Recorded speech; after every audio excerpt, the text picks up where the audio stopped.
Hello everyone. आज है 1 जनवरी और आज इस वीडियो में हम बात करने जा रहे हैं आलोक इंडस्ट्रीज के बारे में। देखिए, आलोक इंडस्ट्रीज एक ऐसा शेयर है जो पहले पेनी स्टॉक हुआ करता था, बाद में ऐसी तेजी यहाँ पर आई कि बहुत ही कम वक्त में शेयर 60 रुपए तक चला गया, लेकिन उसके बाद हमें कंटिन्यूसली गिरावट देखने को मिली। अभी अगर हम देखें तो ये शेयर ऑलमोस्ट फ्लैट ट्रेड कर रहा है पिछले काफी वक्त से। हम कह रहे हैं कि एक बेहतर सपोर्ट बना रहा है 21 रुपए से लेकर 24 रुपए के बीच में। एक बहुत ही बेहतर सपोर्ट आलोक इंडस्ट्रीज बना रहा है और यहाँ पर उछाल की उम्मीद जताई जा रही है। तो वीडियो में हम आलोक इंडस्ट्रीज के बिजनेस से लेकर हाल फिलहाल में इसमें खरीदारी करने का सही मौका है कि नहीं, उन सारी चीजों के बारे में डिस्कस करेंगे। लेकिन उससे पहले अगर आपने अभी तक चैनल को सब्सक्राइब नहीं किया है तो प्लीज अभी इसे सब्सक्राइब कर लीजिए, क्योंकि आगे भी बहुत सारे वीडियोस जो आपको काफी ज्यादा हेल्प करेंगे। उसके साथ साथ अगर आपने अभी तक मेरे टेलीग्राम चैनल को सब्सक्राइब ना किया हो तो उसको भी सब्सक्राइब करना मत भूलिएगा, लिंक आपको जो है वो डिस्क्रिप्शन में मिल जाएगा।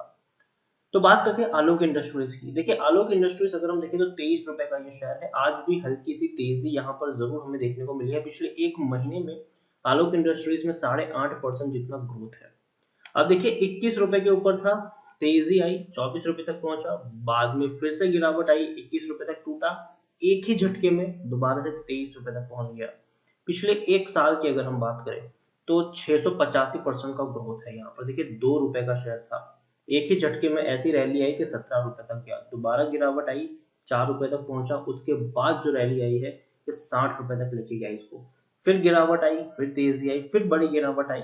लेकिन अगर हम यहाँ पर बात करें तो 10वां महीना, 11वां महीना और 12वां महीना, पिछले 3 महीने से अगर हम देखें तो ये शेयर जो है वो 21 से 24 रुपए के बीच में ही ट्रेड कर रहा है। मतलब ऑलमोस्ट अगर हम देखने जाए तो एक बढ़िया सपोर्ट बना रहा है। पिछले 3 महीने से ये शेयर नीचे नहीं गया है बल्कि सपोर्ट बन रहा है। और डेफिनेटली जब इतना बेहतर सपोर्ट बनता है किसी भी शेयर्स में तो चांसेस एक रैली के हमेशा देखने को मिल जाते हैं। यहाँ पर आप देखिए, मिड कैप शेयर है ये, 11,940 करोड़ के आसपास का इसका मार्केट कैप है। वॉल्यूम ट्रेड भी तकरीबन 2 करोड़ के आसपास का है। लेकिन बात करते हैं मिड कैप शेयर की। मिड कैप शेयर है ये, लेकिन कुछ वक्त पहले अगर हम देखें तो ये स्मॉल कैप भी हुआ करता था। और हम सब जानते हैं कि आलोक इंडस्ट्रीज के चांसेस काफी हाई है कि अभी भी अगर हम देखें तो भले ही वो पेपर पे मिड कैप है, लेकिन अभी भी अगर हम देखें तो उसको स्मॉल कैप में काउंट किया जाता है। तो अभी इस महीने जनवरी से चांसेस है आलोक इंडस्ट्रीज, दीपक नाइट्राइट और नए और 9 शेयर ऐसे हैं जिसको स्मॉल कैप से मिड कैप बनने के चांसेस हैं इनके। और आलोक इंडस्ट्रीज अगर ऑफिशियली डिक्लेयर कर लिया जाता है मिड कैप में तो एक बहुत ही बेहतर बात होगी यहाँ पर। आलोक इंडस्ट्रीज के बात करेंगे बिजनेस की, तो देखिए काफी बड़ा बिजनेस है इनका। अगर हम देखने जाए तो एसेसरीज में अगर हम देखें तो शॉपिंग बैग्स बनाने का भी काम करती है कंपनी। उसके साथ साथ हैंकर चीफ, जिसको हम रुमाल कहते हैं, हाथ रुमाल कहते हैं हम जिसको, वो बनाने का भी काम करते हैं। उसके अलावा इनका एक और बिजनेस अगर हम बात करें तो फैब्रिक का भी है। आप देखिए, फैब्रिक जो कपड़ा होता है उसका भी काम करते हैं ये, और कई सारी क्वालिटीज यहाँ पर देखने को मिल जाती है। उसके अलावा हम एक और चीज है जिनका ये बिजनेस करते हैं, वो आपने देखे ही होंगे, ये पैलेट्स। और एक बहुत ही बड़ा मटेरियल होता है जो जनरली इस्तेमाल किया जाता है ट्रांसपोर्टेशन के लिए, एक्सपोर्ट करने के लिए, जो चीजों को भर के ट्रांसपोर्ट करते हैं उसमें ये सारी चीजों का इस्तेमाल किया जाता है। और ये बनाने का काम भी आलोक इंडस्ट्रीज करती है और काफी बड़ा बिजनेस इनका भी है। उसके अलावा अगर हम देखें तो कॉटन येन का भी इनका जो बिजनेस है, आप देखिए कॉटन एंड ब्लेंडेड येन की अगर हम बात करें तो वो बिजनेस भी इनका काफी अच्छा है। उसके अलावा एम्ब्रॉयडरी, देखिए एम्ब्रॉयडरी का जो बिजनेस है इनका, नवी मुंबई में है लोकेशन इनकी। साड़ियों पर जो एम्ब्रॉयडरी की जाती है वो सारी चीजों यही कंपनी करती है। गारमेंट की भी अगर हम बात करें तो उसमें भी ये कंपनी है, कपड़े बनाने का काम करती है। और होम टेक्सटाइल की अगर हम बात करें तो वो बिजनेस भी है, ये कंपनी करती है। और काफी बड़े पैमाने में इनका ये बिजनेस भी देखने को मिल जाता है।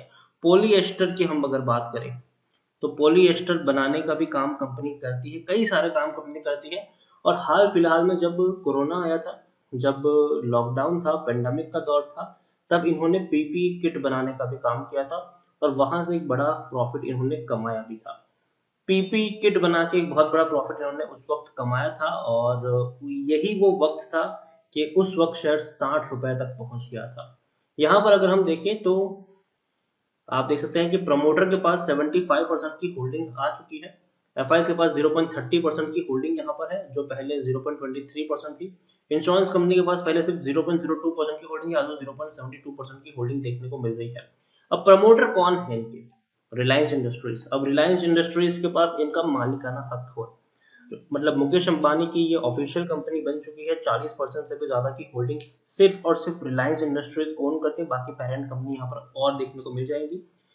इंडिविजुअल इन्वेस्टर होल्डिंग 21.52% के आसपास देखने को मिल रही है। आलोक इंडस्ट्रीज अगर हम देखें तो टेक्निकल रेटिंग काफी शानदार है, तेजी के संकेत है, क्योंकि देखिए 5 जनवरी वो तारीख है जहां पर जो मिड कैप है, स्मॉल कैप्स है और जो लार्ज कैप है उसकी जो लिस्ट है वो जारी की जाएगी, और काफी कुछ कंपनियों में फेरबदल भी आपको देखने को मिलेगी।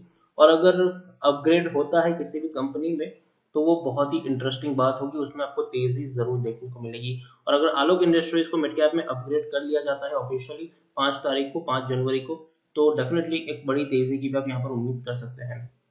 According to Moneycontrol user 93% लोग खरीदने की सलाह दे, 2% लोग होल्ड करने की, मतलब 99% लोगों का यहाँ पर पॉजिटिव व्यू है। बस 1% लोग ही हैं जो यहाँ पर सिर्फ आपको बेचने की सलाह देते हुए नजर आ रहे हैं। उसके अलावा जो ब्लॉक डील्स की अगर हम बात करेंगे तो हालांकि 2014 के बाद कोई बड़ी ब्लॉक डील्स यहाँ पर हुई नहीं है। और प्रॉफिट की मैं बात करूं तो सितंबर क्वार्टर में अच्छे खासे इनके और रेवेन्यूज देखने को मिले हैं। हालांकि जून में लॉकडाउन के दौरान सिर्फ 345 करोड़ का ही रेवेन्यू आया था, लेकिन अभी अगर हम देखें तो दोबारा से जो कंपनी का रेवेन्यू है वो प्री कोविड लेवल तक पहुंच चुका है। तो ये बहुत अच्छी बात है कि जो कोविड का डैमेज था उससे कंपनी ऑलमोस्ट बाहर आ चुकी है। ओवरऑल आलोक इंडस्ट्रीज मैं यही कहूंगा कि अच्छी कंपनी है और अच्छे मैनेजमेंट के अंडर में कंपनी गई है, ऐसा मैनेजमेंट जिनके पास इनफ पैसा है, इनफ लिक्विडिटी है, जो इस टेक्सटाइल्स के बिजनेस को आने वाले दिनों में और ऊपर ले जाने का दमखम रखता है। तो मेरे हिसाब से आलोक इंडस्ट्रीज में खरीदारी की है तो बने रहिए यहाँ पर, बेचने की गलती मत करना, बेचने की गलती मत करना। अगर गिरावट आती है तो मेरे हिसाब से आपके पास वो एक अपॉर्चुनिटी होगी कि आप थोड़ी और क्वांटिटी को यहाँ पर ऐड करें।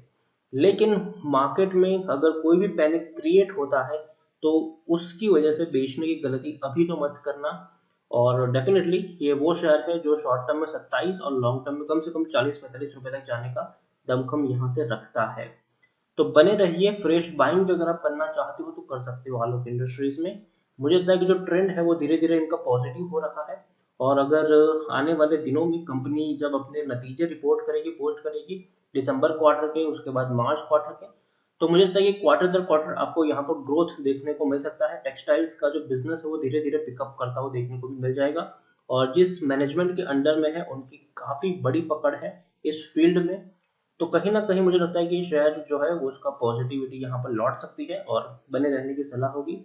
बेचने की गलती मत करना, और फ्रेश बाइंग करना चाहो तो कर सकते हो, लेकिन जैसे कि मैं हमेशा कहता हूँ कि मार्केट हमेशा थोड़ा सा अनस्टेबल रह सकता है, तो टुकड़ों में ही खरीदारी करिए।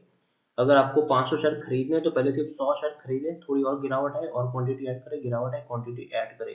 और जैसे कि मैंने कहा कि पिछले 3 महीने से ये शेयर काफी अच्छा सपोर्ट ले रहा है 21 रुपए से 24 रुपए के बीच में। तो अब यहाँ से मुझे लगता है कि एक अच्छा ब्रेकआउट आना चाहिए। तो बने रहिए शेयर में, बाइंग भी कर सकते हो। वीडियो को यहीं पे एंड करूंगा। पसंद आया तो प्लीज लाइक और शेयर करो। चैनल को अगर पहली बार तो प्लीज सब्सक्राइब करें, और आलोक इंडस्ट्रीज के बारे में आप क्या सोचते हैं वो भी आप मुझे कमेंट में लिखकर बता सकते हैं। Thank you.